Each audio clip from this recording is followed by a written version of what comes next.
Halo semuanya, ini kelompok saya dari Irham dan Mbak Veronica. Untuk statistik, kita akan membicarakan tentang discriminant analysis dan logistic regression. Ini bagiannya saya, yaitu bagian logistic regression.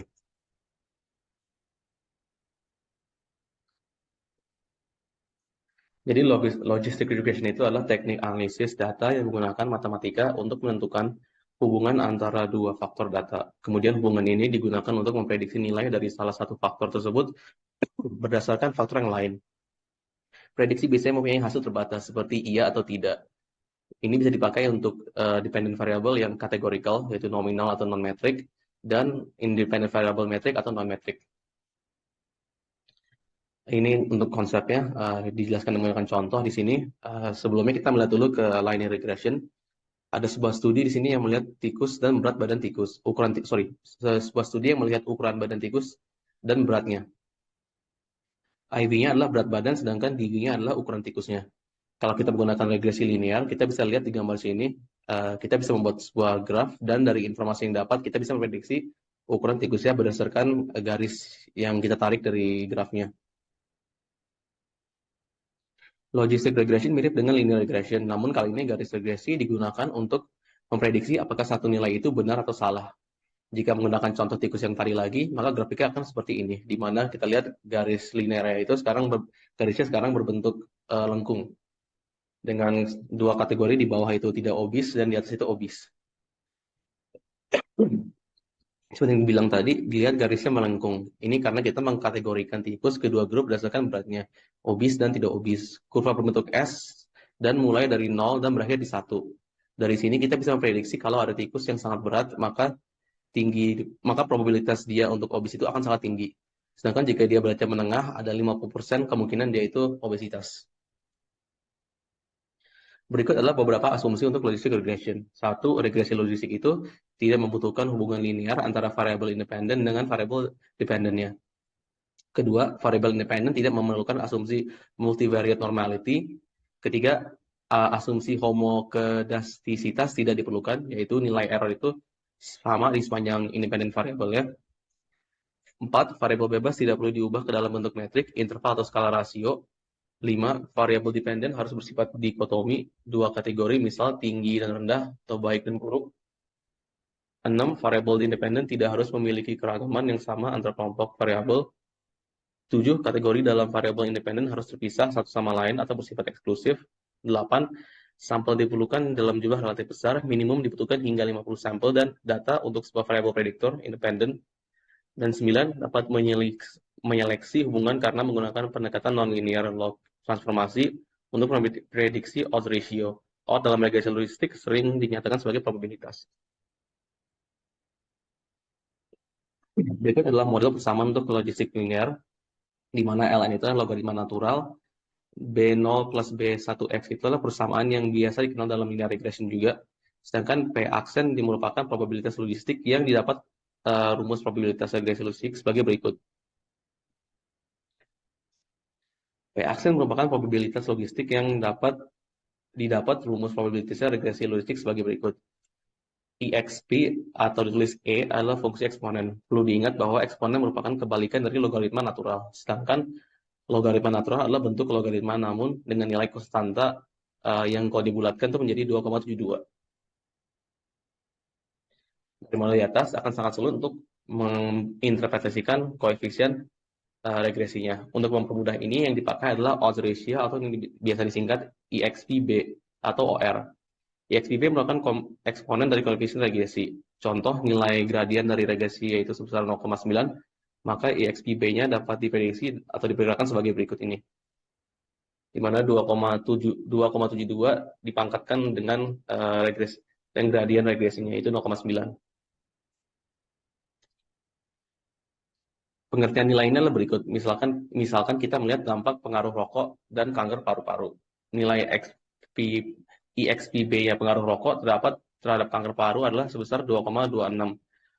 Maka kita bisa mengatakan orang merokok lebih beresiko mengalami kanker paru dibanding dengan orang yang tidak merokok. Kita bisa mengambil kesimpulan ini selama satu, rokok adalah IV, kode untuk tidak merokok itu 0 dan kode merokok itu 1. Dan kedua, kanker paru-paru adalah dependent variabelnya, tidak mengalami kanker dengan kode 0 dan mengamati kanker dengan kode 1. Jika linear regression menggunakan uji F ANOVA untuk mengukur tingkat signifikansi dan seberapa baik model persamaan yang terbentuk, maka pada regresi ini untuk logistic regression dia menggunakan nilai chi-square. Perhitungan nilai chi-square ini berdasarkan perhitungan maksimum likelihood. Jika logistic regression tidak memiliki nilai R-square, justru yang disebut adalah pseudo R-square yang memiliki fungsi yang sama. Di bawah ini ada sebuah link untuk mengerjakan log regression dengan SPSS. Mohon maaf saya tidak menaruh dalam slide karena sangat panjang dan saya takut kalau saya taruh di situ nanti akan memakan banyak waktu. Bisa dilihat link itu dan juga ada penjelasan yang lebih jelas untuk logistic regression. Mohon maaf atas kekurangannya, cukup bagian saya, terima kasih.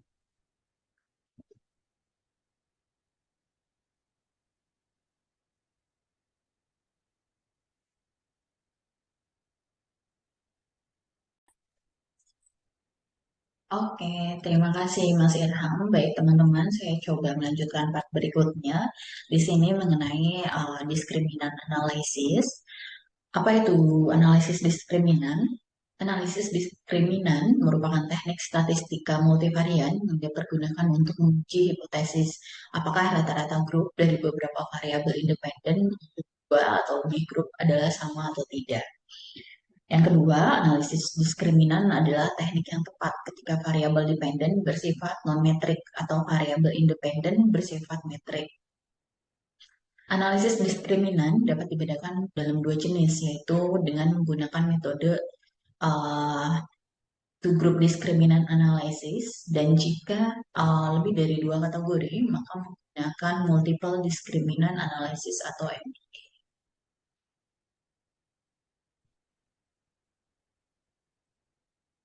Model analisis diskriminan. Dalam penerapannya, analisis diskriminan mengasumsikan bahwa data pada masing-masing kategori atau kelompok berdistribusi normal multivarian dan mempunyai struktur metrik varian kovarian yang sama. Jadi di sini modelnya itu digambarkan dengan Z sama dengan intercept plus W X 1K plus W2 X2K dan seterusnya, di mana Z itu adalah diskriminan untuk J terhadap K. Lalu untuk ada untuk diskriminan Z sendiri di sini adalah hasil dari intercept juga hasil dari intercept ditambah dengan jumlah variabel independen uh, dalam diskriminan. Lalu di sini ditambah dengan independen variabel dari I kepada K.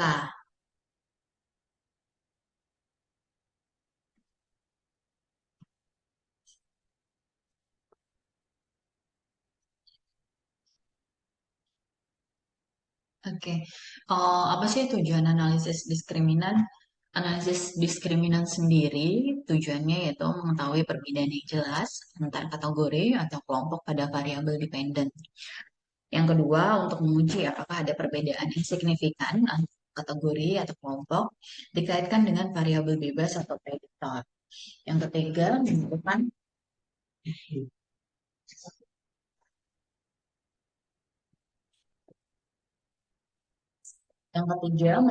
prediktor atau variabel bebas yang mana akan memberikan sumbangan terbesar terhadap terjadinya perbedaan antar kelompok. Yang keempat, untuk mengklarifikasi pengelompokan objek atau kasus atau responden ke dalam suatu kelompok atau kategori didasarkan pada nilai variabel bebas. Yang terakhir, tujuannya yaitu untuk mengevaluasi keakuratan klasifikasi. Asumsi untuk melakukan analisis diskriminan, pertama, variabel bebas harus terdistribusi normal atau adanya normalitas. Yang kedua, matriks kovarian, semua variabel bebas harus sama atau equal.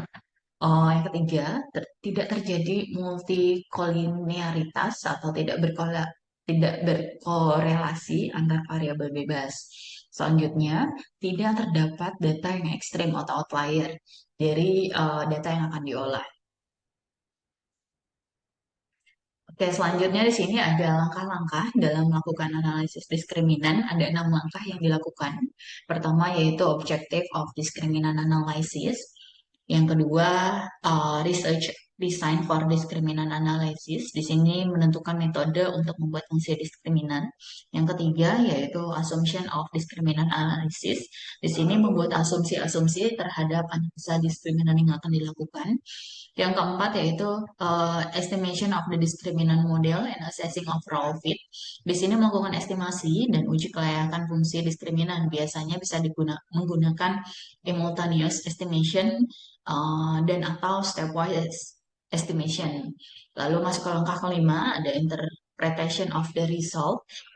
Di sini melakukan interpretasi fungsi terhadap analisa diskriminan yang dilakukan. Langkah terakhir yaitu memvalidasi hasil atau melakukan uji validitas terhadap analisa diskriminan yang dilakukan. Itu ada 6 langkah dalam melakukan analisis diskriminan. Oke, kita masuk ke contoh soal. Teman-teman sebelumnya mohon maaf jika dalam penjelasan soal ini saya kurang memahami karena uh, saya belum begitu mendapat teori yang pas untuk menjelaskan analisis diskriminan ini. Di sini ada salah satu contoh yang saya ambil dari satu teori yang ada di internet. Disebutkan bahwa ada sebuah universitas yang mewajibkan untuk setiap dosennya melakukan penelitian. Penelitian didukung dengan bantuan dana yang disediakan oleh Litbang atau bisa dilakukan menggunakan biaya pribadi. Nah, dari hasil data yang dikumpulkan, ternyata banyak banget nih dosen yang melakukan penelitian menggunakan biaya pribadi. Hal ini menjadi pertanyaan bagi pihak kampus, mengapa mayoritas dosen justru memilih untuk melakukan penelitian dengan menggunakan biaya pribadi dibandingkan menggunakan biaya litbang yang tersedia. Maka untuk menjawab pertanyaan tersebut, dilakukan penelitian terhadap 50 dosen yang terdiri dari 2 kategori, yaitu 26 dosen yang meneliti dengan biaya pribadi dan 24 dosen dengan biaya litbang. Variabel yang digunakan dalam penelitian ini adalah faktor gaji dari dosen tersebut, lalu sikap terhadap litbang bagaimana, lalu kemampuan melakukan riset dari dosen tersebut, lalu daya tarik topik uh, yang diangkat untuk melakukan penelitian. Oke, masuk ke langkah-langkah yang tadi sudah dijelaskan. Langkah pertama di sini ada objective of discriminant analysis, yaitu menentukan variabel dependent dan independent. Dari case-nya yang tadi, kita bisa sebutkan bahwa variabel dependentnya yaitu ada 2 ya. Pertama, biaya litbang, yang kedua biaya pribadi.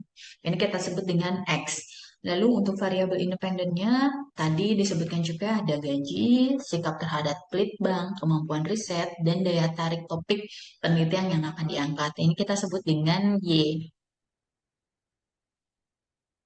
Oke, masuk ke langkah kedua. Di sini research design for discriminant analysis, yaitu menentukan metode untuk membuat fungsi diskriminannya. Pada output 1, nanti ada di sini. Pada output 1 dari statistik grup, secara kualitatif terlihat bahwa beda rata-rata variabel setiap grup dan rata-rata total. Yang kedua, rata-rata ini kalau antar grup berbeda mengidentifikasikan bahwa variabel-variabel di dalamnya berperan dalam mengelompokkan responden. Yang ketiga, jika rata-rata sebut variabel sama pada kedua grup, dapat diasumsikan bahwa variabel tersebut tidak berperan dalam mengelompokkan objek atau responden. Ini bisa dilakukan untuk tahap awal ini, ketika menentukan metode, kita bisa melakukan dengan SPSS ya teman-teman. Jadi bisa pakai SPSS, baru kita masuk ini data yang tadi sudah terkumpul. Oke, saya tidak tampilkan untuk hasil SPSS-nya, untuk pengolahan SPSS-nya maksud saya. Nah, setelah tadi dimasukkan ke dalam SPSS, maka terbentuk seperti ini. Jadi dia ada grupnya nih, ada output 1, ada output 2, dan total dari kedua output. Di sini juga dimasukin variabel-variabel yang tadi akan diukur. Yang pertama yaitu tentang gaji, lalu kemampuan meneliti, lalu sikap penelitian, dan daya tarik topik. Oke, pada output satu, semua variabel memenuhi syarat, kecuali variabel gaji, di mana standar deviasi gaji grup 2 lebih tinggi dibanding standar deviasi total. Oke, di sini standar deviasi untuk gaji ada di angka 68259, 0,68259. Sementara untuk standar deviasi total sendiri ada di angka 104127.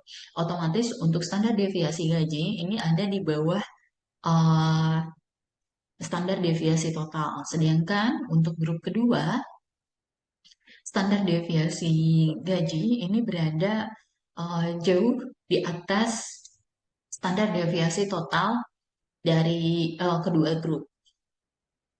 Terbukti kemudian dari standar koefisien dan struktur matriks, nilai variabel ini paling rendah. Jadi, berdasarkan standar deviasi terlihat bahwa nilai variabel kelompok atau grup satu pada variabel gaji ini lebih rendah dibanding eh, dibanding total grup secara keseluruhan. Artinya, peran variabel ini dalam mendiskriminasi objek paling rendah. Jadi, bisa disebutkan bahwa peran gaji itu tidak mempengaruhi dosen melakukan penelitian dengan menggunakan lead atau dana pribadi.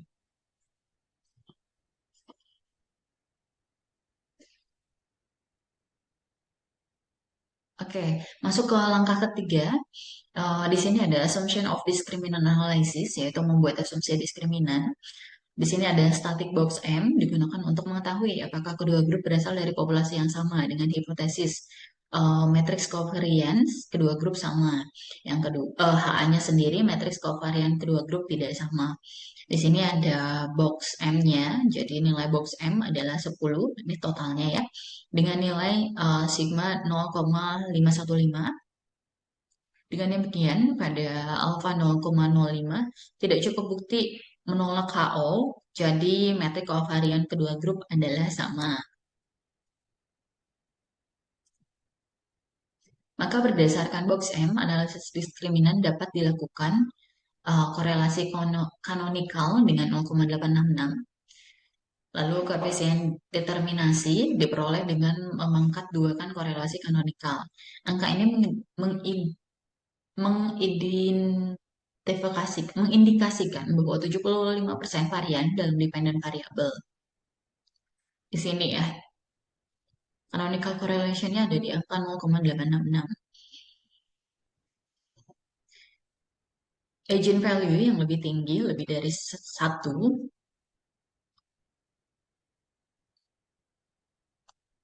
eigenvalue yang lebih tinggi menyatakan jumlah kuadrat antar kelompok atau sum of square between group lebih tinggi dibanding jumlah kuadrat dalam kelompok atau sum of square within group. Kalau ini saya kurang paham mengenai si box M ini. Lalu masuk ke langkah keempat yaitu estimation of discriminant model and assessing overall fit. Di sini melakukan estimasi dan uji kelayakan fungsi diskriminan bisa menggunakan simultaneous estimation atau stepwise estimation. Nah, untuk menguji kelayakan atau signifikannya maka digunakan metode Wilks Lambda. Di sini tidak disebutkan ya tadi ya. Hipotesis yang akan diuji yaitu H0-nya rata-rata semua variabel dalam semua grup adalah sama, lalu H-nya rata-rata semua variabel dalam semua grup adalah berbeda. Di sini ini menggunakan Wilks Lambda.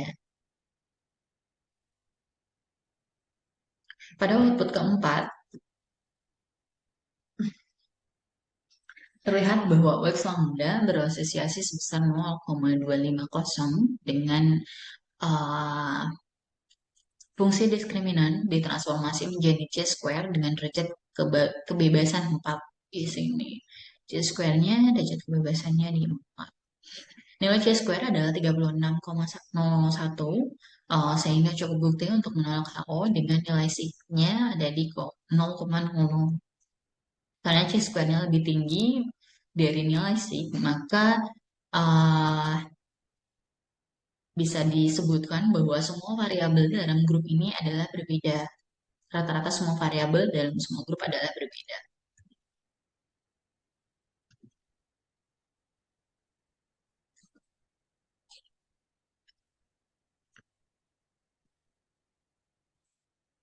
Lalu berikutnya, untuk mengetahui variabel independen mana yang disebut sebagai variabel prediktor atau hanya prediktor saja yang paling berperan, maka dapat dilihat dari nilai standardized coefficient. Di sini ada nilainya berdasarkan variabel yang tadi kita akan ukur, yaitu gaji, kemampuan meneliti, sikap peneliti, dan kemenarikan topik. Relatifnya, standardized coefficient yang besar memiliki koefisien diskriminan yang lebih besar. Jadi kalau misalnya dia lebih besar, maka standar koefisiennya lebih besar. Um, di sini ya, kalau bisa dilihat dari tabel ini berarti kemenarikan topik standar koefisiennya lebih tinggi dibandingkan variabel lainnya. Seperti terlihat pada output 5 ini dengan skor 0,545, prediktor daya tarik topik memiliki tingkat kepemilikan paling tinggi dengan skor 0,026. Prediktor gaji memiliki peran yang paling kecil. Nah, tadi di langkah awal itu sebetulnya sudah bisa terlihat ya kalau misalnya gaji tidak berperan, tidak begitu berperan dalam uh, dosen memilih untuk melakukan riset atau penelitian menggunakan dana pribadi atau dana litbang. Lalu di sini dilakukan analisa lagi nih, ternyata setelah dicek berdasarkan standar koefisiennya terlihat bahwa kemenarikan topik memiliki nilai nilai standar koefisien yang lebih tinggi dibandingkan variabel-variabel lainnya. Dan terlihat juga bahwa variabel gaji memiliki nilai standar koefisien paling rendah, bahkan minus di antara variabel lainnya.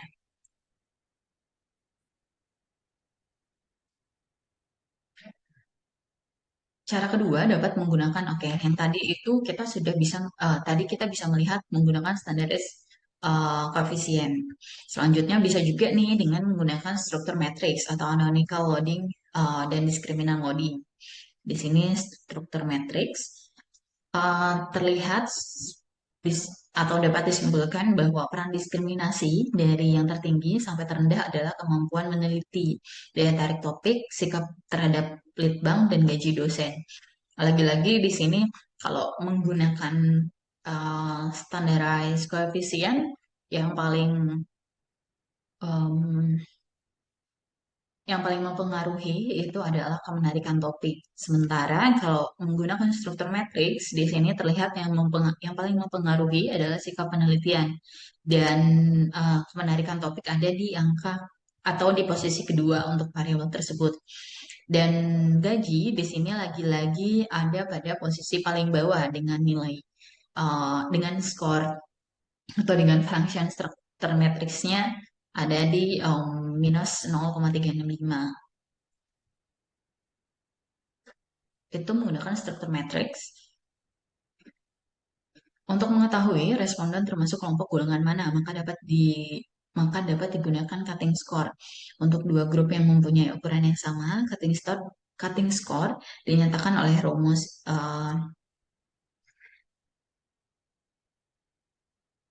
ZZE, ZCE sama dengan ZA plus ZB per 2, di mana untuk ZCE sendiri adalah cutting score untuk grup yang ukurannya sama, sedangkan untuk ZA itu centroid grup A, lalu untuk ZB adalah centroid grup B. Maka jika dihitung datanya seperti ini, 2,034 ditambah minus 2,034. Ini bisa dilihat dari,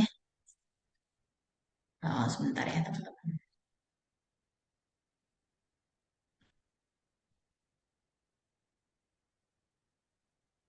Oke, dia nggak ada di sini. Nanti akan saya lampirkan untuk nilainya.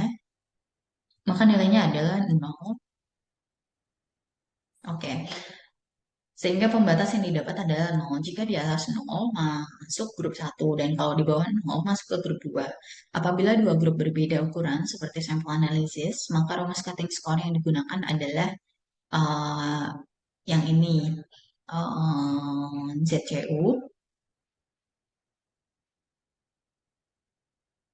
sama dengan NA plus NBZA per NA plus NB. Untuk NA-nya sendiri adalah jumlah anggota grup A, lalu untuk NB-nya di sini adalah jumlah anggota grup B. Untuk ZA-nya sentroid grup A dan untuk ZB-nya sentroid grup B, maka didapat seperti ini. Dan hasilnya untuk cutting score uh, ini untuk cutting score untuk mengetahui apakah berbeda ukuran, hasil cutting score-nya juga nol nih untuk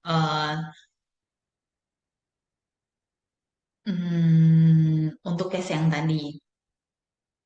Oke. Hmm. Oke, responden satu, sampel analisis diprediksi ke grup satu. Skor diskriminannya 2,18646. Responden 2, responden 3 yang aslinya masuk ke grup satu diprediksi masuk ke grup 2 karena skor diskriminannya di bawah cutting score yaitu 0,14431. Hal ini disebut dengan error atau misclassify. Tanpa cutting score, tanpa cutting score, sebetulnya kita dapat langsung memprediksi grup setiap responden, yaitu dengan melihat paling dekat ke sentroid mana skor diskriminan masing-masing objek. Misalnya, skor diskriminan responden satu, sampel analisis yang dinilai 21864, tentunya lebih dekat ke 1787. Ini daripada ke minus 1564 atau sentroid grup 2. Oleh karena itu diprediksi masuk ke grup satu si responden ketiga ini.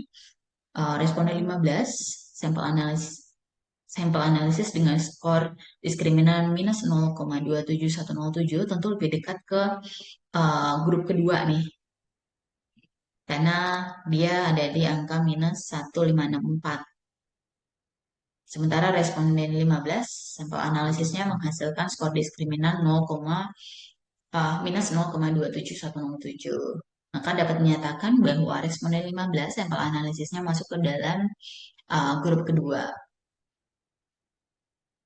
Oke, masuk ke langkah kelima. Di sini ada interpretation of the result atau melakukan interpretasi fungsi. Menguji secara statistik atau rescue statistik, apakah klasifikasi yang akan kita lakukan akurat atau tidak. Ukuran sederhana ini membandingkan jumlah kasus yang diklasifikasi secara tepat dengan ukuran sampel dan jumlah grup. Nilai yang diperoleh dari perhitungan kemudian dibandingkan dengan nilai kritis yang diambil dari tabel Chi-square dengan derajat kebebasan 1. Ditulis DK atau DF atau V sama dengan 1. Dan tingkat keyakinan sesuai dengan keinginan kita. Jadi di sini ada rescue statistik.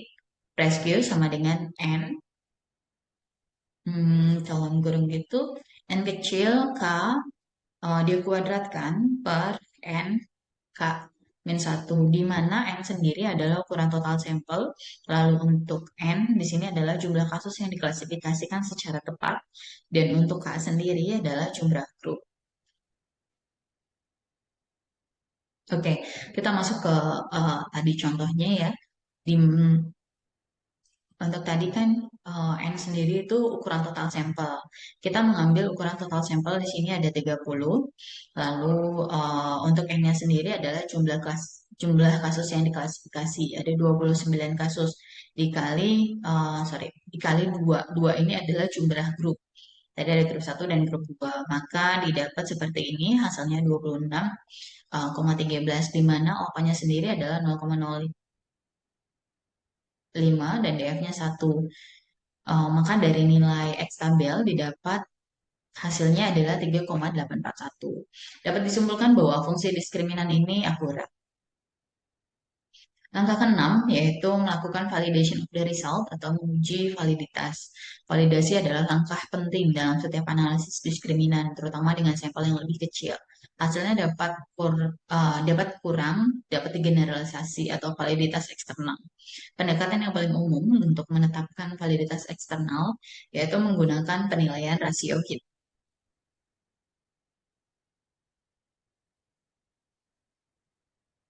Oke, rasio hit adalah presentasi responden yang kelompoknya dapat diprediksi secara tepat.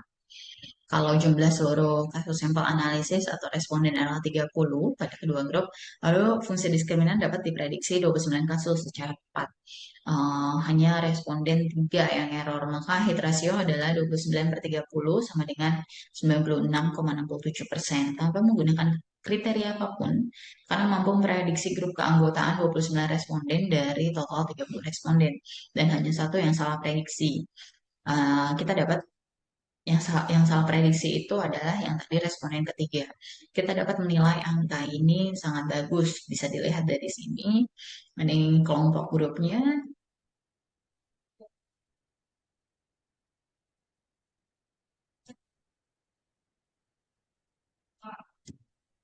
Oke, untuk sampel holdout, jadi untuk melakukan analisis, untuk melakukan validasi bisa menggunakan dua ya. Pertama hit ratio, yang kedua adalah holdout. Holdout sendiri adalah fungsi diskriminan yang mampu memprediksi keanggotaan semua objek 100%. Karena itu, tanpa kriteria statistik apapun dapat diyakinkan bahwa fungsi diskriminan baik sampel analisis maupun holdout memiliki keakuratan yang tinggi. Di sini kelompoknya di sini juga dilihat berdasarkan kelompok dari presentasi dan dari jumlah total totalnya segini.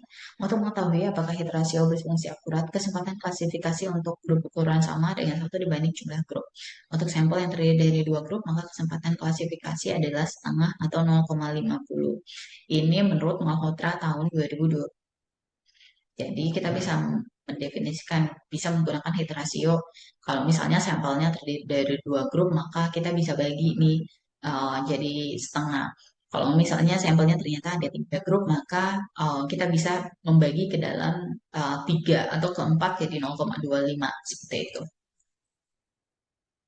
Oke, itu langkah terakhir dalam melakukan analisis diskriminan. Eh, Terima kasih untuk teman-teman juga Pak Imam. Mohon maaf jika dalam presentasi ini kami kurang memaparkan materi dengan baik, juga kurang memberikan contoh soal dengan baik. Terima kasih. Selamat siang semua.